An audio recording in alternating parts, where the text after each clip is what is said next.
welcome everyone. Thank you for coming out. Thank you for joining us for this very, very exciting night.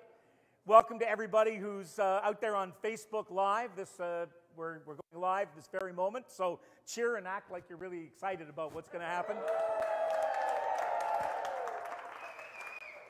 So on behalf of the board of directors, the staff, the crew, and everybody here at Theatre Orangeville, all of our great volunteers, I want to thank you for your support. Once again, thank you for that support. And hopefully for as we move forward as we open the door and step together into the light of what we hope will be the fall season, right?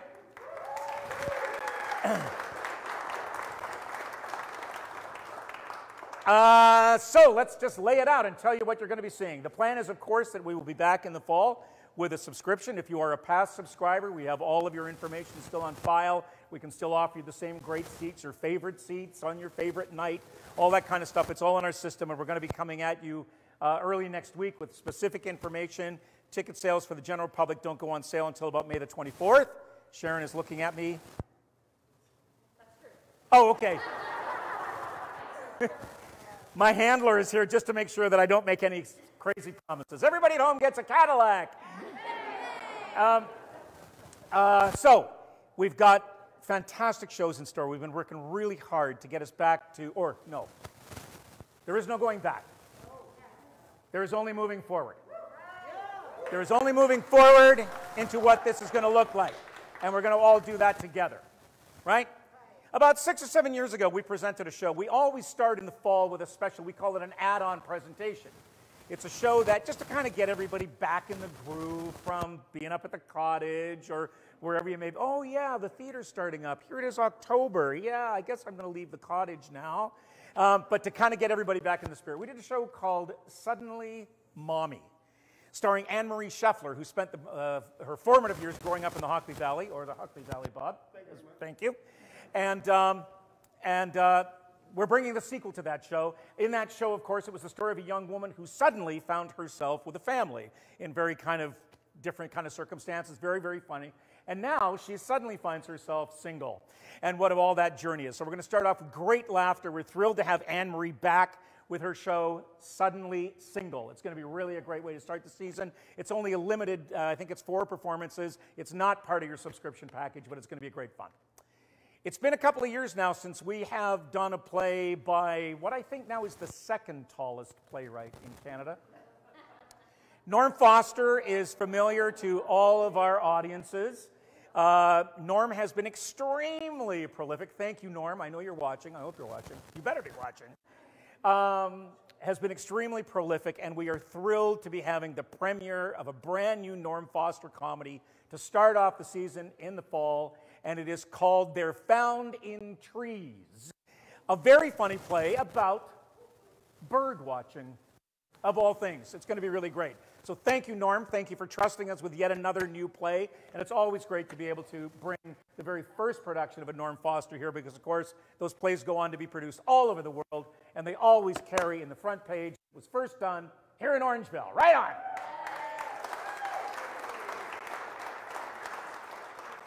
I'm really excited about the show that we're returning with at Christmas.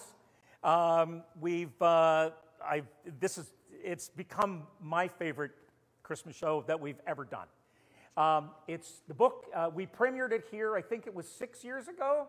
I think it was 6 years ago. It's called The Last Christmas Turkey. With a musical, of course. The book is written by Dan Needles. So Dan can't be with us this evening, but he is certainly represented by his co-partner in crime and co-creator, the brilliant lyricist and composer, Clive Vanderburgh. Thank you, Clive, for coming out and joining us tonight.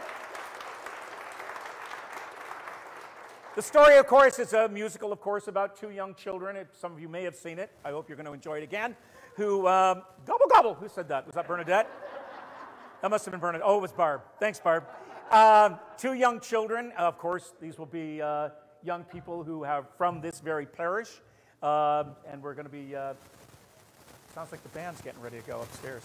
And so we're really excited to have that back. Clive, thank you so much for trusting us yet again with this great new piece. And it really is such a feel-good, warm, holiday-spirited piece, and it's going to be a great way for all of us to congregate at that time of year and celebrate the holidays. We've been really making, working with artists to, this community, as we all know, is changing rapidly for the better, which is fantastic. The diversity and inclusion that we are working together through our committees, with Laura Austin chairing committees of our diversity and inclusion committee, but we're working towards telling stories that really truly reflect who and what our community is becoming, will be, we hope to be. We're thrilled to be able to bring, we tried to bring this to you last year and we just couldn't get it, it just wasn't available, but we are bringing to you a show called Beneath Spring Hill. Set in 1958, it's the story of Maurice Ruddock, who was an Afro-Canadian miner who was instrumental in the outcome of what that play was. So it stars Jeremiah Sparks, written by Bo Dixon, and we're really, really thrilled to be able to bring that in that sort of third time slot. You made it. How was the traffic? Terrible? You know what? Talk about timing. Because the show that immediately follows that was a show that we were scheduled to do in 2020. And when we got shut down, it was on that playbill, and it happens to be written by the young lady who just walked in the door with the terrible traffic from Oakville. Hi, Nelson. Written by Kristin Dasilva. Woo! Kristen and I figured on the phone just the other day that between the works of hers that we premiered, The Rules of Playing Risk, Darkest Moments, this will be the 5th premiere of a new work of Kristen's that we've been able to do. Her work is now being done all over the world. Where You Are, which we did here a couple of years ago, is going to be, am I allowed to say? It's just going to be done like internationally. In Germany, can I say that? Okay, great. Can I say the other one too? Can I say the other one too? Okay, I won't say that one. That it's going to be done in, okay. Everybody at home heard that because I whispered it into my mic. No, nobody heard it. Anyways, Kristen's work is being done all over the world. Thank you, Kristen. It is a wonderful, wonderful suspense thriller called The Bluff. Ooh. Barb, I see you trembling already in anticipation. So again, it's a brand new piece. Thank you, Kristen, for trusting us with it to be able to. I know it's taken us some time. It's going to be 3 years by the time we get to it. It'll be another year from now. But we're really thrilled that it's going to be a part of the playbill. No, thank you. And the last show of our season, again, is a show that we had scheduled in that ill-fated 2020 season. It's written by Mark Crawford. We've done many of Mark's works here in the past. Mark sends his best. He wishes, because he is officially the tallest playwright in Canada. Norm is shrinking every day. He just gets smaller and smaller. And it was a play that we had scheduled at that time. Mark sends his love. He's in rehearsals right now for Harry Potter downtown. He's in the show, so we're all going to come down and see you in Harry Potter, so don't worry about that.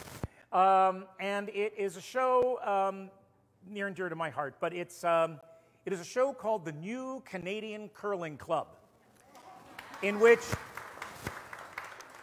the resident of a small community, perhaps not unlike our own, I wouldn't want to say, who is struggling with kind of his own interpretation of what it means to be diverse, of what it means to be, what is a Canadian, who is a Canadian? And when 4 new Canadians are introduced into the community, they're informed that the best way for them to understand what it is to truly be a Canadian is to learn to curl. And, yeah, okay, and we go from there. So it's a wonderful, wonderful play. It's really it's an homage on, it's a reflection on who and what we are.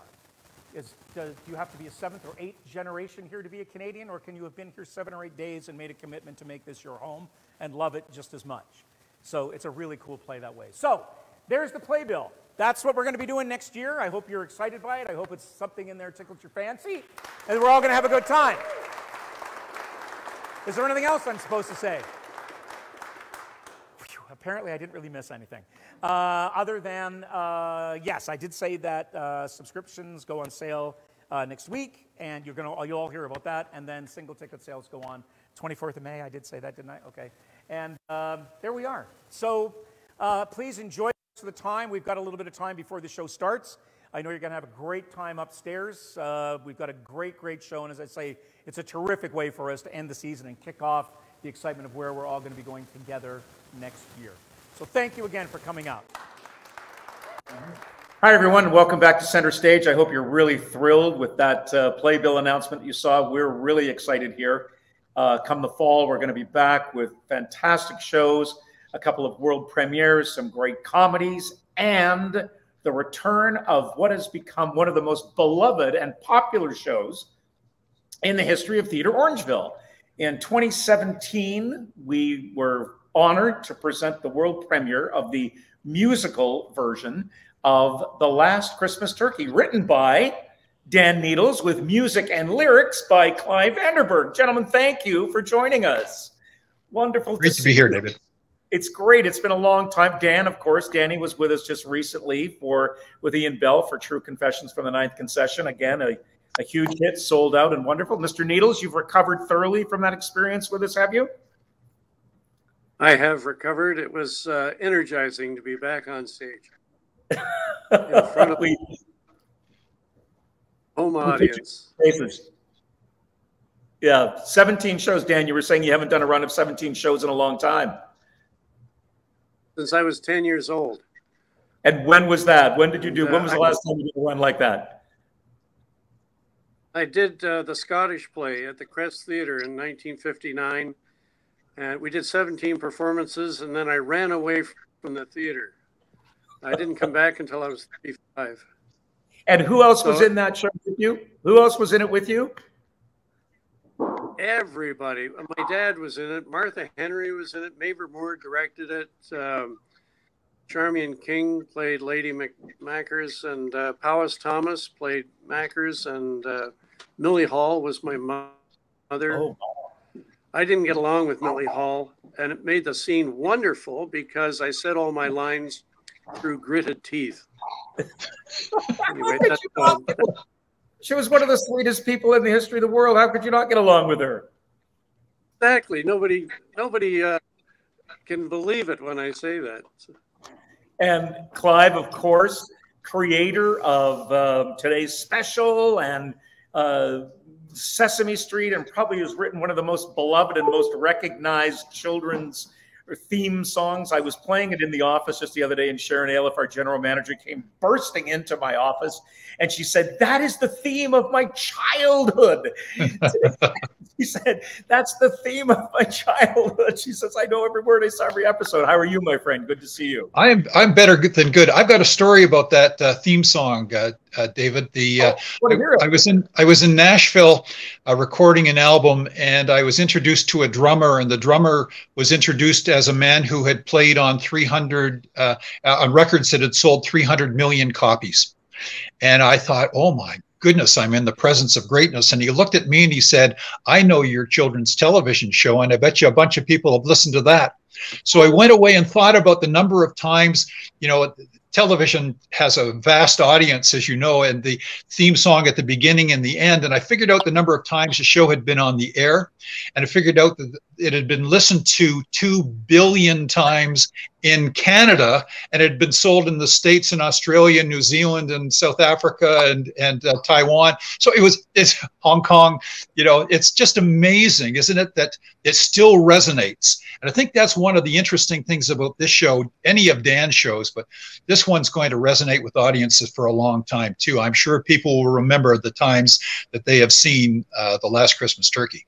Absolutely. I was watching the video again, or just that opening sequence, and to see Jeff Hislop, a young Jeff who I haven't seen in a while, but who's I've always admired his work, and he's always a great guy to hang out with. But to see him at that young, it was such a trip, and it was marvelous. So I know that but you're right, those kind of traditions, and that's why it was 2017, gentlemen. Believe it or not, it seems like 2 years ago, and it seems like 200 years ago that we actually shared that adventure together, and really thrilled. Talk to me a little bit about the origins of where that story came from, Dan, because I guess it started with a piece you wrote. Is that correct? The genesis of the show? It was a church for the Duntroon Anglican Church. It's got to be 25 years ago. My kids were small. and I cast them all as animals in this story about two kids who run off with a turkey from Hamilton's turkey barn.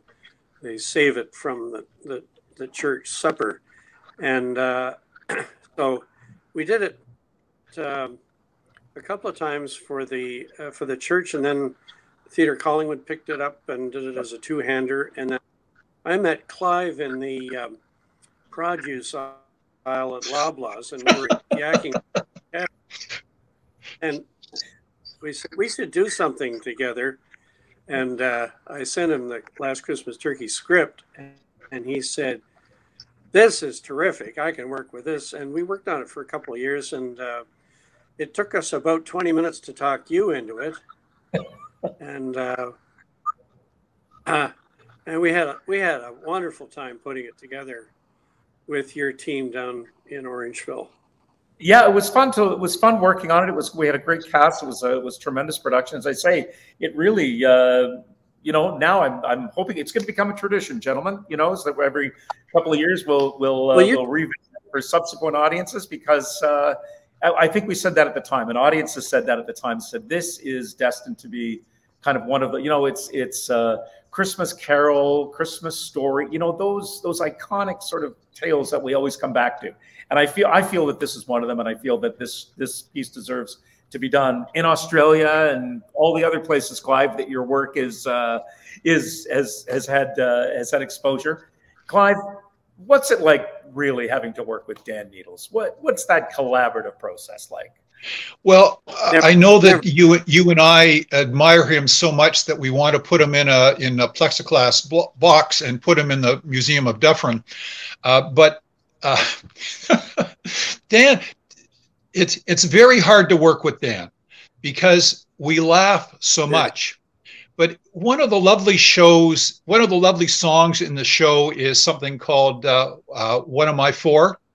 And it was Dan sitting over my shoulder at the piano, trying to be Edith Piaf, trying to conjure up that image, and I trying to translate that for a turkey to sing about woe is me in a kind of French chanteuse way. So many of the songs started like that, and Dan would say, this is the tone that I'm looking for. I can imagine just a feather wafting down from the ceiling as this turkey sits in the middle of a spotlight on the stage. And I think, oh my goodness, is this going to work? But of course, shockingly, it did. So who knew how that could work out? Yeah, as I say, we're thrilled. A great cheer went up among the land when certainly even when I told staff, our guys, our creative team here, that we were going to do the show this coming holiday season. Everybody in that room exploded, and patrons alike are going to be really excited, or have been already, that they're enthusiastic and excited that we're really we're coming back. God willing, we're all, we're moving forward to as the world goes, but that we're going to be able to bring this great story and fabulous music to our stage once again. So I'm really excited about that, Clive. I really, though, if I was to bump into you, not perhaps in the produce aisle, but if I was to walk up to you on the street and ask you the question about when you sat on the Queen's throne, what does that story look like? I was a judge for the Juno Awards, and I was backstage at Roy Thompson Hall, and that's where we were meeting for the Juno Awards for the Children's Project, Best Children's Record a number of years ago. And it happened to be a time when Raffi was doing a performance. So I walked out from the deliberations about 30 or 40 records that we were listening to go to the washroom. And I walked out, opened the door and walked out on the stage, and there was Raffi singing to 3,000 people. And I thought, I thought I better turn around. I had maybe a song that I could give him, but this was probably not the right time. So I went back and found the washroom that I was searching for. And the story goes that when they built Roy Thompson Hall, Ken Thompson arranged for the Queen to come and open it. But the deal is, when a queen goes somewhere, she doesn't share the outhouse done by a local a farmer. She has to have her own unique bathroom. So they built a bathroom backstage at Roy Thompson Hall just for her. And so instead of going out on stage with Raffi, I went to the washroom there. And when I came back, I was told that that was the Queen's washroom. And so I tell everybody that I sat on the Queen's throne. I actually have a similar story. Oh dear. The Queen actually was in, I kept the name of the hotel completely escapes me now, in Thunder Bay. And one of the selling features of the hotel is that you can rent the room that the Queen was in. And so we had a press conference there for a show we were doing. And of course, we all had to go in and use the Queen's special commode just to say we had done it. So, Dan, have you ever used the Queen's washroom? No, Duntroon. She's never here. She's never been to Duntroon. It's probably on. I'm sure it's high on her list. Is to come to Duntroon to Larkspur Farm. Gentlemen, thank you so much for this. Thank you for taking the time. Thank you for your marvelous creation. I can't wait to get back into rehearsals with you guys. Clive, as you say, it's always it was a great time, and I know it's going to be great laughs again. I know we'll assemble another terrific cast, and our creative team are all very excited. But I can't wait to get going with on this again with you guys, and just fill this place, this beautiful theater, with such laughter and warmth and great music and just wonderful, wonderful theater. So thank you, gentlemen. Thank you.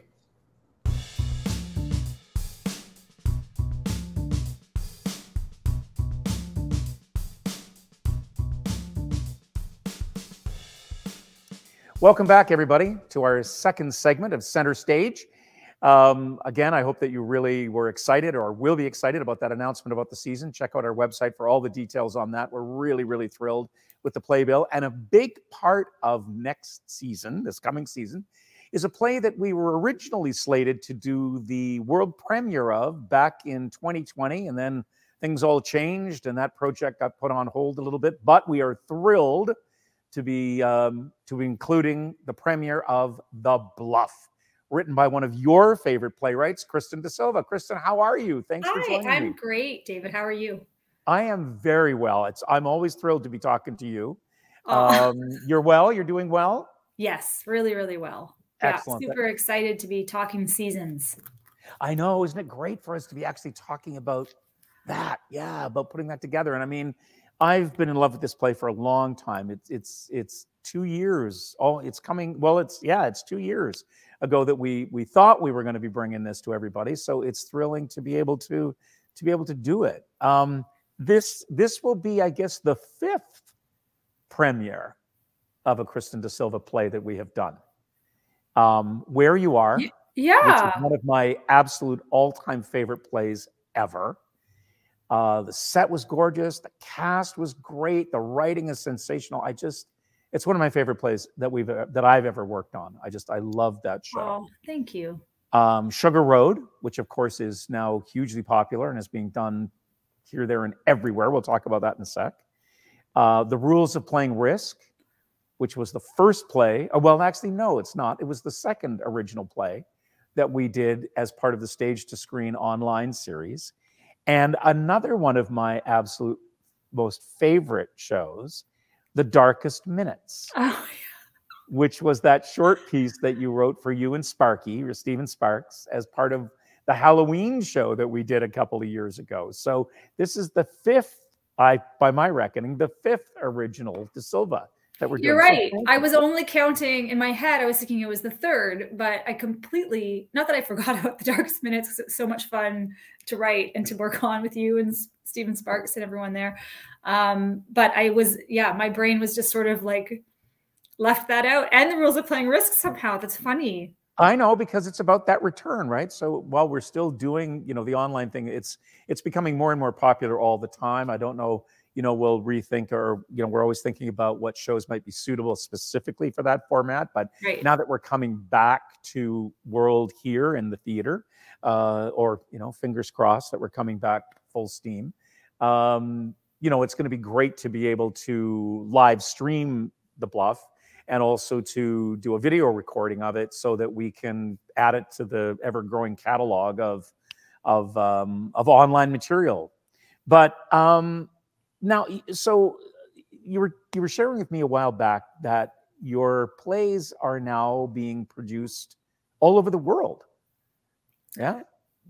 Well, so recently I found out that well, actually, I can't even actually talk about some of it yet, but I do know. No, it's okay. It's just that there's things still in the works in one country, but I can talk about that a German translation of Where You Are is having its premiere in Ravensburg, Germany this June, which is like incredible and exciting and actually very surreal.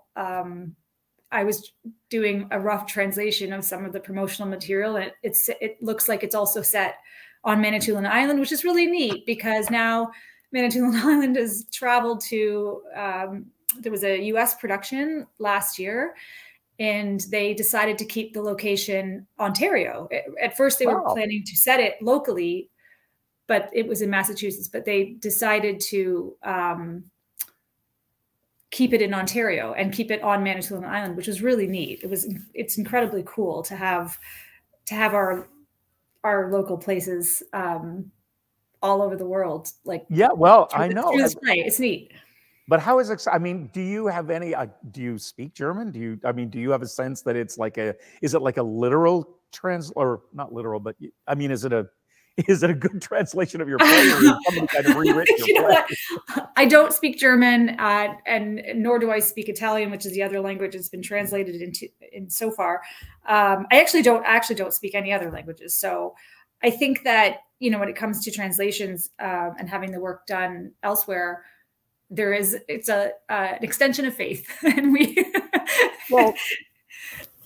Yeah, for sure. But are you going to get a chance to go and, I mean, did you get to go to Massachusetts, or was that in the throes of, did you get down to see that production in the States? I'm sorry. It was not in Massachusetts. It was in New Hampshire. My goodness. I didn't because at the time when it was announced, COVID rules had been slightly relaxed, or they'd been relaxed locally, but we still weren't sure about border crossing at that point. And when it happened to premiere, it was a time when getting across into the States would have been impossible. Right. So unfortunately, no, I didn't get to see it there. Will you get to Germany? Are you going to get to Germany to see it? I'm really going to try. Oh, that's so cool. That's so exciting. And so neat. I mean, I'm living totally vicariously through you and being able to go to Germany and hopefully of all the other countries that it's going to be. But it's so thrilling to kind of feel a part of it, you know, that the work originated here. The first production was done here, and now just to be helping, or our small part in just letting that, you know, play come forward in the way that discoveries that you made as a result of that production. And I'm sure tweaks that you made in the script and stuff. But it's really exciting, I think, for our audiences too, to know that, you know, they saw that, they were able to experience that play before it went off to Germany and wherever else it's going, or other theaters across the province or across the country. That's really, so thank you for trusting us with that play. Oh my gosh. Well, thank you for programming it and for all the things you contributed to it, because certainly, like, during the discovery process and rehearsal and even getting it on stage, like, I learned a lot about the piece and what needed to, you know, be changed or tweaked or improved. And so definitely Orangeville, you at Theatre Orangeville, and not just you, but your audience is, you know, you left a thumbprint on it, because the response of the audience allowed me to see what was clear and what wasn't, and what. Yeah, so it must have been such an interesting experience, because I can only really kind of think of one other instance where the playwright was also a member of the original cast. So that must have been kind of an interesting experience to be the writer and experiencing it live and in the moment at the same time. did it ever set up any confusion? You know, one moment am I looking at myself acting, or am I the playwright, or was that, did it ever strike you as odd?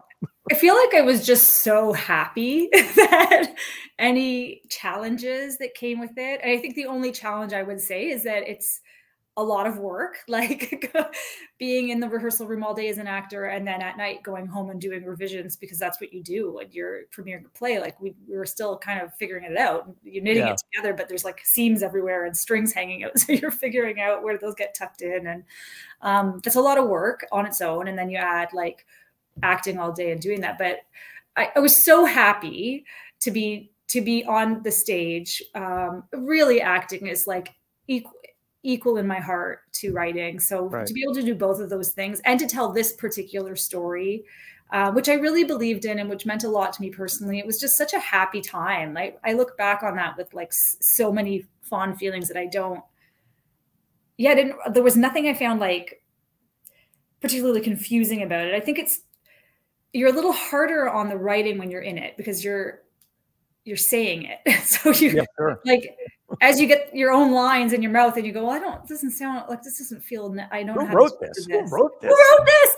Yeah, exactly. Like you're a little bit more, I think maybe it brings out an extra level of perfectionism, trying to make sure it's like perfect. Right on. But maybe that's the rigor you should bring to everything. Yeah, I guess. Now, so tell us a little bit about the Bluff. Here we go. We're finally going to get to it after, I mean, it's still a ways away. Like in terms, it's still like almost another year away. It'll be almost 3 years by the time we get to it. But at least we're there. Talk a little bit about that process, because it's a little bit of a departure, isn't it, for you in terms of what the genre of the play is? Yeah, a little bit. And as you know, I'm still sort of working on the Bluff, because the danger in like a writer being kind of unemployed for a while is you start going back into your old stuff and opening it up and moving stuff around, which is what I've been doing. I can't help myself. But I started writing that piece, like actually originally I started writing, and I had maybe the first act from 2000, maybe 16, 17 timeframe. And then in 2019, I was looking at it again, and I thought, I think this has legs. And I was a little apprehensive or sort of less confident because of the genre change, that it's still comedic, but it's experimental with the genre of horror and thriller, which is a genre I've always found really interesting. So for me, it's been a lot of fun playing with it, experimenting, but also kind of nerve-wracking. Like, there's a confidence level you build when you're writing in your wheelhouse, and when you go a little outside of it, it's like starting over as a writer. It's like writing your first play again. So there's some self-doubt that you have to kind of battle, but also like it's a bit more technical of a genre. There's a need to make sure that everything kind of hangs together, and you have to worry about, because the piece does have some physical horror stuff in it. So you almost have to think about it all very technically and break it down. How will this work? And not that I'm trying to do the job of your designers, because you're all really great at that. But like as a writer, you don't want to create a whole host of headaches for a theater that you're about to deliver a script to. Well, like that would be a first. From me, it would. I think I've been very kind. From you, it would. Yes. From you, it would. From others, not so much. Okay. Well, Kristen, thank you. I'm thrilled that we're back on, we were never off board with it, but you know what I mean? That even though audiences are going to have to wait for a while to experience it, it's part of the season. It's going to be a thriller of a thrilling time. And thanks so much. Thanks for joining us. Thanks for hanging out with us and chatting about it. We'll talk a lot as we move forward with it over the course of other changes, and once we get into rehearsals and all that kind of stuff. But thanks for hanging out. My pleasure. I always love hanging out, and I can't wait to get in rehearsals and have you beat it up and see what comes from it. Okay. It needs it. And everybody else, thank you for watching. Be sure that you check out the website for an update or for the season announcement and all the great stuff, including the Bluff that we've got coming up this year. Thanks. See you soon.